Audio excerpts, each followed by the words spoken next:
hablar de un tema muy importante, los trastornos alimenticios. ¿Qué es un trastorno alimenticio? Los trastornos alimenticios son las manifestaciones extremas de una variedad de preocupaciones por el peso y la alimentación experimentado por mujeres y también por hombres. Bien, la nutrición es aportarle a nuestro organismo la cantidad necesaria de estos nutrientes para que podamos tener un buen funcionamiento. El exceso de alimentos o el defecto de ellos ocasionan serios trastornos de salud. Nos vamos a referir primero a una entidad conocida como la anorexia. La anorexia es una entidad que hace que la persona se vea obesa cuando se mira en un espejo. Esto genera un cambio súbito, brusco en la manera de alimentarse y se debe reconocer, o los padres deben reconocer estos cambios de actitud y las características, sobre todo en las niñas, o estas pistas que se puedan encontrar, como por ejemplo una persona que separa constantemente los alimentos a la hora de comer. Algunos usan ropa muy holgada para no darse cuenta cómo está su cuerpo. Siempre hay alguna excusa para no comer.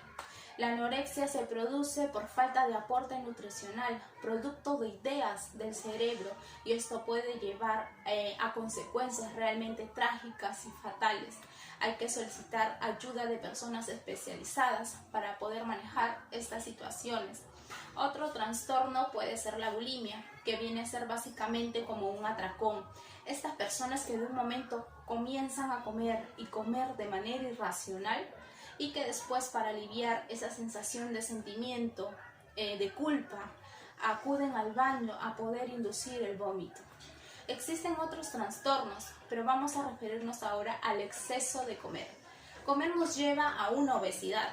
Esta obesidad es probablemente el principal trastorno alimenticio de nuestras generaciones. De trastornos alimenticios estamos hablando que hay una serie de factores, tanto biológicos, psicológicos, sociales y familiares, que inciden en que una persona desarrolle o no un trastorno en su conducta alimenticia. Cuando hablamos de los factores biológicos, eso tiene que ver con la constitución. Obviamente hay familias que tienen más disposición o predisposición a ser obesos, y también familias que tienen predisposición a ser delgados. Entonces se hallan estos factores. En cuanto a los factores psicológicos, estamos hablando de aquellos factores que hacen que uno tenga una imagen corporal de quién es uno. Cuando hablamos de los factores sociales, estamos diciendo que esta sociedad en la que nosotros nos movemos nos venden patrones de belleza, y no solo los venden, sino que también los imponen. Y el otro factor que incide en el tema de la conducta alimenticia es la familia. Hay estudios que demuestran que más del 83% de niñas con anorexia y bulimia han tenido una mamá o familiares que desde muy niñas les están diciendo: no comas, vas a engordar, mira cómo estás. Y hay una serie de presiones al interior de esas familias.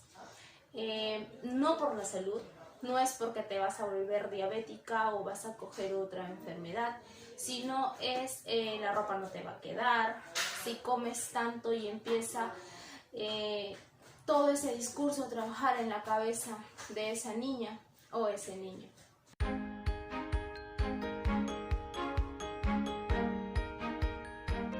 Cuando mencionamos los trastornos alimenticios, seguramente puedes pensar en la anorexia, la bulimia, pero hoy conocerán algunos casos que pueden ser conducta de riesgo por tener una posición sobre las dietas, ya que estas personas no se dan cuenta del daño que se pueden estar causando. Por ejemplo, tienen miedo de engordar, tienen preocupación por ingerir mucho alimento, dejar de lado la comida. Pero estas mujeres es el 90% de casos, ya que las mujeres a veces, por querer tener un cuerpo más espléndido, pasan por estas dietas que en una mayor razón pueden causar daños a su salud. Estoy demasiado gorda.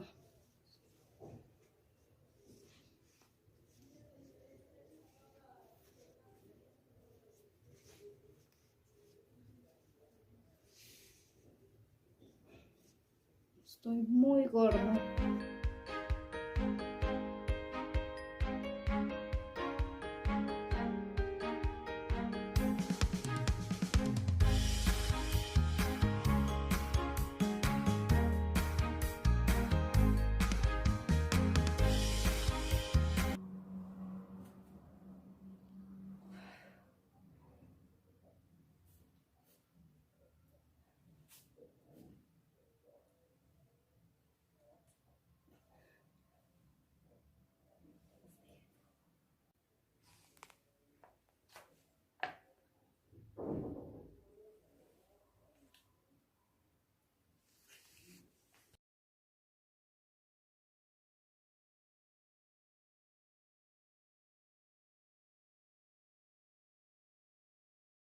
Hablamos de tipos, está la anorexia nerviosa. Esta se caracteriza por un miedo intenso a engordar. En este tipo de trastorno, las personas que lo padecen pueden perder un 25% de su peso corporal. Además, sufren una alteración en cómo ellos se perciben, es decir, ellos están bajos de peso, pero se ven como si estuvieran obesos o gordos. Hay dos tipos, está el tipo restrictivo que es el tipo donde se hace dietas extremas, ayunos o ejercicio excesivo. Está también el tipo convulsivo o purgativo, donde estas personas adoptan una serie de medidas purgatorias como inducción al vómito, uso de laxantes, comen y van enseguida al baño a arrojar lo que han podido comer. También está la bulimia, que son episodios recurrentes de voracidad, es decir, comen en corto plazo, en cortos periodos de tiempo, gran cantidad de alimentos. Es una falta de control sobre la alimentación durante el episodio de voracidad. Existen dos tipos, al igual que la anorexia, está la purgativa, que son vómitos autoinducidos, laxantes, y la no purgativa, que es hacer ayunos excesivos, ejercicios físicos extremadamente rudos para poder bajar de peso. Existe la mayor ocurrencia de enfermedades biopsicosocial, en especial los trastornos alimentarios que involucran diferentes síntomas en el cuerpo y los aspectos inherentes también a la persona y sus relaciones sociales. La mayor incidencia de la anorexia y bulimia nerviosa se presenta entre las niñas en la fase media y final también de la adolescencia. Entre los factores que aumentan el riesgo para la aparición de los trastornos alimentarios en la adolescencia se encuentran la genética, está también en este caso los cambios corporales de la pubertad, está también la vulnerabilidad de los adolescentes a los ideales de delgadez. Por otro lado también tenemos la presión social por mantener una figura delgada, la insatisfacción con la imagen corporal, lo que es la dieta prolongada. Y bueno, a esto hay que agregarle también lo que es la depresión, la baja autoestima, que es un tema muy tocado hoy en día. Sin embargo, se sugiere que las diferentes culturas, los trastornos del comportamiento alimentario puedan variar de una serie de condiciones no relacionadas con las conductas compensatorias o con el peso, pero con la forma del cuerpo y parte del mismo. Ahora enseguida es por eso que justamente vamos a hablar sobre lo que son, vamos a dividir de esta manera los factores de riesgo, por lo cual puede existir en este caso el trastorno alimenticio, dividiéndolo en tres modalidades, empezando por lo que es el factor psicológico, lo que es el factor biológico también, y el factor social cultural. En el factor psicológico encontramos los puntos como el perfeccionismo, encontramos también los puntos como la ansiedad, la depresión, como lo había mencionado también, las dificultades en la regulación con las emociones y los comportamientos obsesivos y compulsivos. También en los factores socioculturales estamos encontrando lo que son los que muchas veces promueven la cultura ideal de delgadez, prejuicios sobre peso y tamaño. También le ponen mucho énfasis en las dietas y de esta manera esto se vuelve un poco muy obligatorio, por así decirlo, para muchos jóvenes de hoy en día, como que tienen que estar sí o sí manejándose su peso y tamaño, porque si no, como que no están en lo correcto, y eso de cierta manera baja su autoestima, hace que no se acepten tal y como son. Claro que siempre es bueno mantener una dieta regular, pero no de una manera muy rígida tal vez. En los factores biológicos estamos encontrando un ejemplo muy claro, por ejemplo, el tener un miembro en la familia que tenga un trastorno de conducta alimenticia.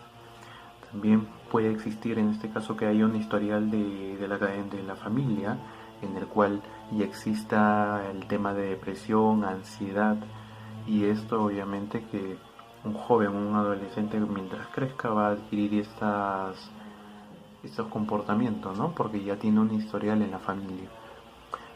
También en este caso se podría mencionar muchísimo lo que es la presencia de diabetes en la familia. Si que existe algún familiar o un historial con diabetes, también puede existir de que de repente el hijo, niño, niña tenga diabetes, ¿no? O que crea que lo tenga.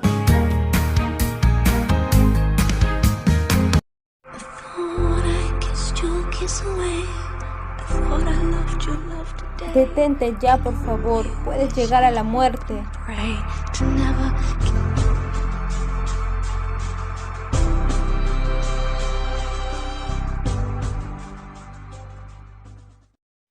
Siento demasiada angustia, demasiado dolor. Ya no puedo más.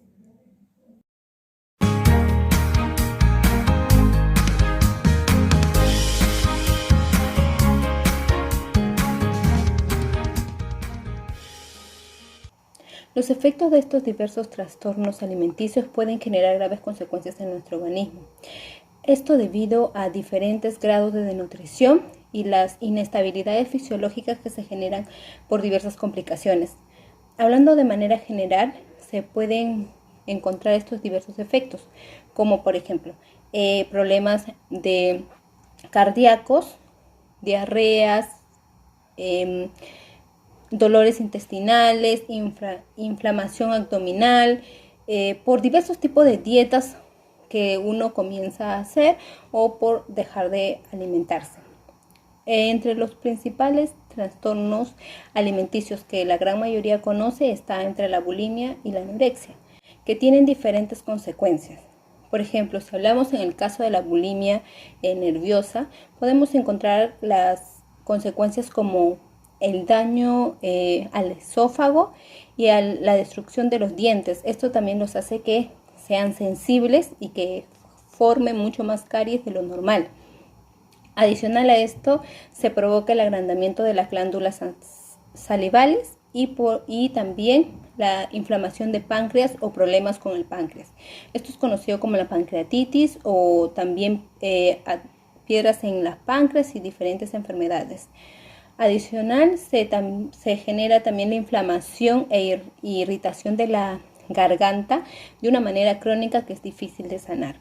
Y sobre todo los ataques cardíacos, además de la debilidad muscular que puede generar esta enfermedad. Ahora, si hablamos de la anorexia nerviosa, las consecuencias de la anorexia nerviosa son la irregularidad o pérdida de menstruación. En algunos casos esto puede generar también infertilidad. En otros, esto es en las mujeres, pero en los hombres también hay una consecuencia por la anorexia, porque también se da en los hombres, que es el desinterés sexual, anomalías en la testosterona y los testículos. La pérdida de masa ósea, que quiere decir que es la pérdida de músculos, por lo tanto hay una debilidad y una visibilidad de los huesos. Además de esto también se pierde varia cantidad de cabello y esto ocasiona a que el cuerpo pueda formar una pelusa para protegerlo, ¿no? Además de la piel seca y amarillenta que se puede dar por este tipo de trastorno, el agotamiento y debilidad muscular, esto no te permite tener fuerzas para movilizarte o para hacer cualquier tipo de actividad, una severa baja de presión sanguínea que va a provocar un frío, ¿no? Y esta severa baja de presión sanguínea que va a ser una disminución en la temperatura corporal, por lo tanto provoca frío y por eso estas personas suelen estar muy abrigadas aunque haga calor. y sobre todo los problemas respiratorios, los problemas cardíacos, y que genera una grave complicación. Aunque pase la enfermedad, se dice que tal vez no pueda recuperarse al 100%.